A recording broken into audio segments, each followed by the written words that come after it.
આજે જે ગણેશ ગોંડલ છે આનો નાર્કોનો ટેસ્ટ હતો અને નાર્કોનો જે ટેસ્ટ છે આની આખી પ્રક્રિયા 8 તારીખથી 13 તારીખ સુધીનો જે ટાઈમ હતો અને આખી જે પ્રોસિજર છે આખી પ્રોસિજર કમ્પ્લીટ થઈને અને આજે આનો નાર્કો ટેસ્ટ થઈ ગયો છે.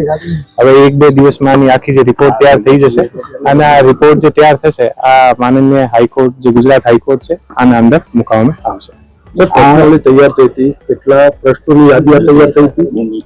આ એક એફએસએલ જે ઓફિસર હોય છે આના પોતાના રીતે બધા જે કેસ છે આને સ્ટડી કરીને અને આને આધારિત એ લોકો પસંદ તૈયાર કરતા હોય છે અને અમે જે આઈઓ અને જે પોલીસ ઓફિસર હોય છે આ સમયે અમે કોઈ પણ પાસે નથી રહેતા અને આનો એક આખો જે પ્રોટોકોલ હોય છે અને આ પ્રોટોકોલને તહેત એ લોકો બધા કરતા હોય છે અને પ્રોટોકોલ આધારિત કરીને અને એ લોકો અમને પછી આનો જે કન્ક્લુઝન છે એ આપવાના હોય છે અને આ કન્ક્લુઝન આધારિત અમે લોકો હાઈકોર્ટ રિપોર્ટ કરીશું. આના સિવાય બીજા કોઈના અત્યારે અમે આની જે અમને રિપોર્ટ મળશે આ રિપોર્ટ આધારિત હું આગળની જે વસ્તુ છે એ જોઈશ. જે નાર્કોની છે એમાં એવું હાઈકોર્ટનું પણ એવું વર્ડિક્ટ હતું કે તપાસની અધિકારી કે પોલીસ અધિકારી ત્યાં નાર્કો થતો હોય ત્યાં ન રહી શકે કે આવી ના શકે.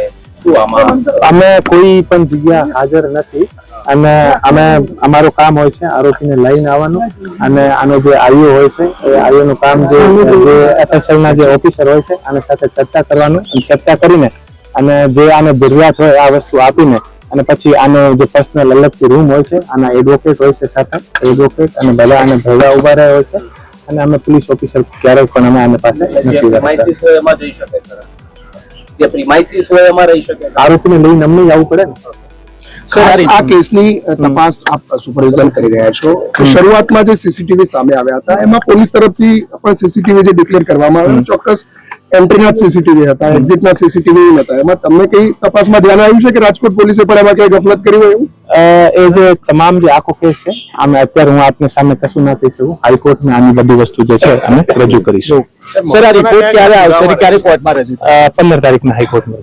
મહત્વના કયા પુરાવા છે કે જે તપાસ આપશે એને ત્યારથી કલેક્ટ કરાય એ બધી વસ્તુ હાઈકોર્ટમાં મૂકવામાં આવશે. વિડીયોગ્રાફી પણ હાઈકોર્ટમાં સબમિટ થશે કે આ વિડીયો તમામ વસ્તુ જે હાઈકોર્ટ માંગશે તમામ વસ્તુ હાઈકોર્ટમાં. જે અમુક વિડીયોગ્રાફી મિસિંગ છે ઘટના સીસીટીવી છે જતા આવતા સીસીટીવી છે એ સીસીટીવી આપણે કલેક્ટ કર્યા છે કોર્ટ પર રજૂ કરીશું. બધા કોર્ટમાં